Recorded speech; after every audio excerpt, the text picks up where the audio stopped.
So hello and welcome back to the channel. इस video के अंदर हम करने वाले हैं the living world part 3। Part 1 के अंदर हमें what is living and characteristics of living being किया था। सेकंड पार्ट के अंदर हमने biodiversity diversity in the living world generally उसे समझा था, फिर नॉमेनक्लेचर को समझा था, ठीक है, और फिर बाइनोमियल एंड ट्राइनोमियल नॉमेनक्लेचर के बारे में पढ़ा था, ठीक है, साइंटिफिक नेम क्या क्या होता है वो सब पढ़ा था, किसने डेवलप किया वो सब पढ़ा था। अब नेक्स्ट है हमारे पास क्लासिफिकेशन। तो क्लासिफिकेशन एक ऐसा टॉपिक है जो कि बहुत इजी है, बड़ा है, ब्रॉड एक है टाइप टेक्सोनमी। जो मैं बताऊंगी टेक्सोनमी क्या है, तो क्लासिफिकेशन थोड़ा बड़ा है, बट ऑब्वियसली जो चीज़ बड़ी होती है वो ज़्यादा अच्छी तरह से समझ में आती है। तो क्लासिफिकेशन मतलब ग्रुप ऑफ ऑर्गेनिज्म। पता क्या है, ये डेफिनेशन पढ़ने से कुछ नहीं समझ में आएगा, अगर एग्जाम्पल्स रियल लाइफ एग्जाम्पल्स लोगे तब समझ में आएगा। जैसे कि एक ग्राउंड है, गंदा सा ग्राउंड बन गया।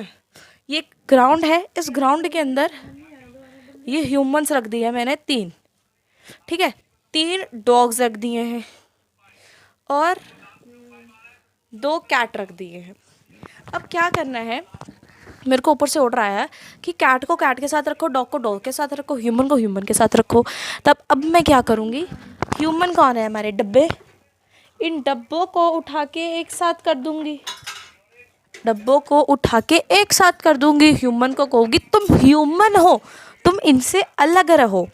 फिर डॉग को उठाऊंगी इस तरह से, फिर डॉग को उठा के एक साथ रख दूंगी। डॉग को बोलूँगी तुम ह्यूमन और कैट के साथ क्या कर रहे हो, डॉग हो तो डॉग के साथ रहो, ठीक। फिर कैट को उठा के कैट के साथ भर दूंगी। भाई कैट डॉग के साथ थोड़ा रहेगी, ह्यूमन के साथ थोड़ा रहेगी, किसके साथ रहेगी, कैट के साथ रहेगी, कैट अपनी कैट कैटेगरी के साथ रहेगी। तब अब एक पॉइंट उठता है जिसके बारे में अब हम स्टडी करेंगे कि द पॉइंट इज कि हम पहचाने कैसे कि ह्यूमन ह्यूमन है। हम ह्यूमन को कैट के साथ क्यों ना रखें, कैट के अंदर ऐसा क्या है जो ह्यूमन के अंदर नहीं है, या ह्यूमन के अंदर ऐसा क्या है जो कैट के अंदर नहीं है। तो 7 कैटेगरीज को हम पढ़ेंगे इसी वीडियो के अंदर, ठीक है। तो क्लासिफिकेशन क्या है, एक ग्रुप होता है ऑर्गेनिज्म का, और उस ग्रुप को फिर हम देखते हैं, उस ग्रुप को हम ऑब्जर्व करते हैं कि उनके करेक्टर्स को ऑब्जर्व करते हैं कि क्या क्या करेक्टर्स हैं उनके अंदर, और फिर जिनके सेम करेक्टर्स होते हैं उन्हें एक सेम स्पीशीज़ में जाकर रख देते हैं। तो ये तो अब हमने समझ लिया अपना एग्जाम्पल वाइज। अब एक पॉइंट है कि कौन बताता है कि ये वाला करेक्टर इसका है, ये वाला करेक्टर ये सही है, वो वाला करेक्टर वो सही है। टेक्सोनमी बताती है। टेक्सोनमी क्या है, टेक्सोनमी है एक स्टडी, एक साइंस, ठीक है, science which deals science which deals with the rule and principles of classification। एक ऐसी साइंस है जो बताती है कि क्लासिफिकेशन के रूल्स एंड प्रिंसिपल्स क्या हैं। ये एक ऐसी साइंस है जो कि बताती है कि वहाँ के रूल्स एंड प्रिंसिपल्स क्या है, कि क्लासिफिकेशन करते टाइम हमें किन किन चीज़ों का ध्यान रखना है, किसके पास ऐसा कौन सा कैरेक्टर है कि हम उसे कैट के साथ रखें, ठीक है। तो उस साइंस का नाम है टेक्सोनोमी। टेक्सोनोमी ये है वो साइंस जो कि डील करती है किसके साथ, क्लासिफिकेशन के साथ, उसके रूल्स एंड रेगुलेशंस बताती है। कौन, टेक्सोनोमी। हम बोल सकते हैं कि ये एक साइंस है, ये एक ऐसा प्लेटफॉर्म है जहाँ पे इन सब चीज़ों के बारे में स्टडी होती है, या फिर ये एक ऐसी स्टडी है जहाँ पर इन सब चीज़ों के बारे में क्या होती है, बताया जाता है। अब आई होप आपको क्या समझ में आ गया हो क्लासिफिकेशन का मतलब क्या है। अब क्लासिफिकेशन करवाता कौन है, टेक्सोनोमी करवाती है। टेक्सोनोमी डिफरेंशिएट करती है इन सब चीज़ों के बीच में। अब एनसीईआरटी पे देखेंगे तो क्या क्या बता रखे टेक्सोनोमी के बारे में। सबसे पहले तो father of taxonomy, father of taxonomy.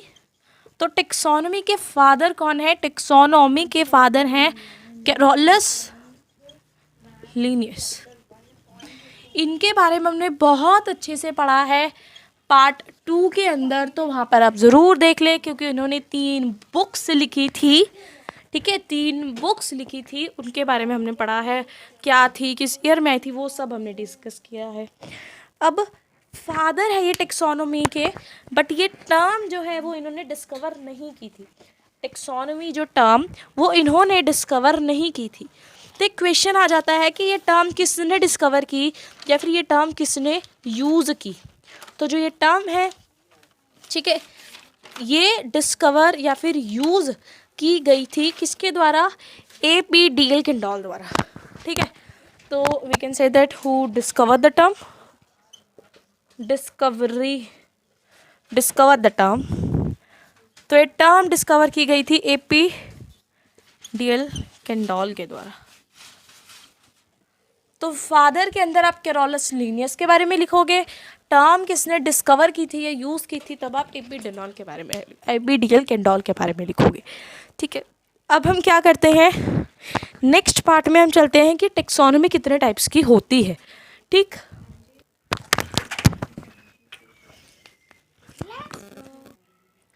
तो नेक्स्ट जो टॉपिक आता है वो होता है टाइप्स ऑफ टेक्सोनोमी, कि जो टेक्सोनोमी है, ठीक है, वो कितने टाइप की होती है।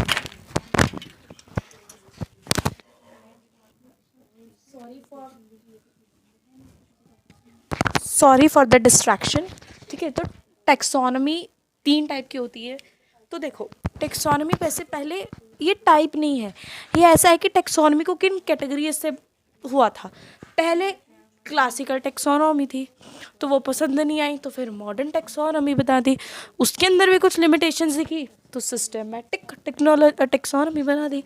तो क्लासिकल तो पता है, क्लासिक सॉन्ग होते हैं, हमें पता है क्लासिक मतलब जो पुरानी टाइप की होती है। तो पुरानी टाइप की जो टेक्सोनोमी बनी सबसे पहले, वो मार्फोलॉजी वाली थी। मार्फोलॉजी मतलब कि मार्फोलॉजी की सिर्फ मार्फोलॉजी को एज अ कैटेगरी कंसाइडर करते थे। फिर थी मॉडर्न टेक्सोनोमी, मॉडर्न टेक्सोन के अंदर morphology, anatomy, cell structure, ontogeny, ecological information, इन सब चीज़ों को करते थे। तो इसके अंदर भी कुछ लिमिटेशंस आई, तो फिर एक सिस्टमेटिक लास्ट बनाया, उसके अंदर अरेंजमेंट होती थी हर एक ऑर्गेनिज्म की। ठीक है, इसके अंदर ये सब आते थे, ये सब इसके अंदर इंक्लूड थे, प्लस फाइलोजेनी और इवोल्यूशनरी रिलेशनशिप इसके अंदर ऐड कर दिया गया था। अब ये सब पढ़ने की ज़रूरत नहीं है, ये सब आपको जस्ट पता होना चाहिए कि कितने टाइप की टेक्सोनोमी थी और किस टाइप की टेक्सोनोमी के अंदर किस किस चीज़ों को कंसाइडर किया गया था। और जो ये सिस्टमेटिक है, तो ये सिस्टम जो वर्ड है ये एक लैटिन वर्ड है। अब यहाँ से हमें क्या पता चल रहा है कि यहाँ पे भी हम जो नॉमेनक्लेचर होता है उसे फॉलो कर रहे हैं, क्योंकि नॉमेनक्लेचर के रूल्स जो हमने पढ़े थे, अगर आपने नहीं पढ़े, आपको नहीं पता, तो पहले वो वीडियो देखो, आपको डिस्क्रिप्शन के अंदर लिंक मिल जाएगा, तो वो वीडियो देखो, क्योंकि वो बहुत इंपॉर्टेंट वीडियो है, उसके अंदर बहुत रूल्स पढ़े गए हैं जो कि अब हम यूज़ करेंगे, तो वो देख लेना। लैटिन के अंदर क्यों यूज़ किया जाता है वो सब उस वीडियो के अंदर बता रखा है, तो वो ज़रूर देख लेना। ठीक है, तो सिस्टम एक लैटिन वर्ड है, ये बताया गया है। अब देखो, ये ऐसे प्रोसेस है जैसे टेक्सोनॉमी करते हैं, मतलब हम पहले टेक्सोनॉमी करने से पहले सबसे पहले हम उसका कैरेक्टर देखते हैं, कैरेक्टराइजेशन होती है। ऑर्गेनिज्म की बात कर रही हूँ मैं। कैरेक्टर देखने के बाद हम उसकी आइडेंटिफिकेशन करते हैं, हम उसे आइडेंटिफाई करते हैं कि ऑर्गेनिज्म है क्या। फिर हम इसकी क्लासिफिकेशन करते हैं, जैसा मैंने आपको फर्स्ट में समझाया क्लासिफिकेशन क्या होती है। फिर हम नॉमेनक्लेचर करते हैं, नॉमेनक्लेचर मतलब कि फिर हम उसकी नेमिंग करते हैं। ठीक है, हमने नॉमेनक्लेचर करनी सीख रखी है, पार्ट 2 में वो देख लेना कैसे करते हैं। तो ये 4 स्टेप है, ये बेसिक है टेक्सोनॉमी का, कि अगर हमें टेक्सोनॉमी करनी है तो पहले हमें इन 4 स्टेप्स को समझना होगा। अगर ये 4 स्टेप समझ में आएंगे तभी हमने टेक्सोनॉमी कैसे करनी है वो समझ में आएगा। तो इसलिए मैंने ये 4 चीज़ें आपको लिख दी है। ठीक है,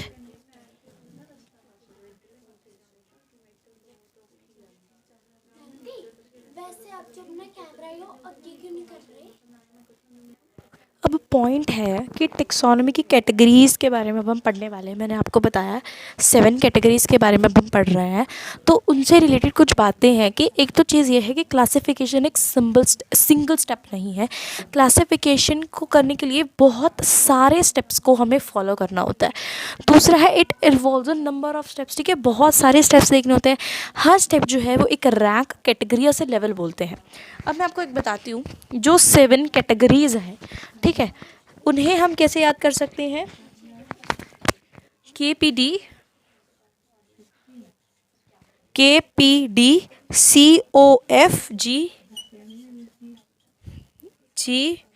एंड S। ये कितनी है? 1 2 3 4 5 6 7, ये 7 कैटेगरीज हैं। हर कैटेगरी को हम रैंक भी बोल सकते हैं, कैटेगरी भी बोल सकते हैं और लेवल भी बोल सकते हैं, ये हमारी अपनी मर्जी है। और इन सारी अब मैं पढ़ेंगे इसके बारे में, इसको भी देखो मत।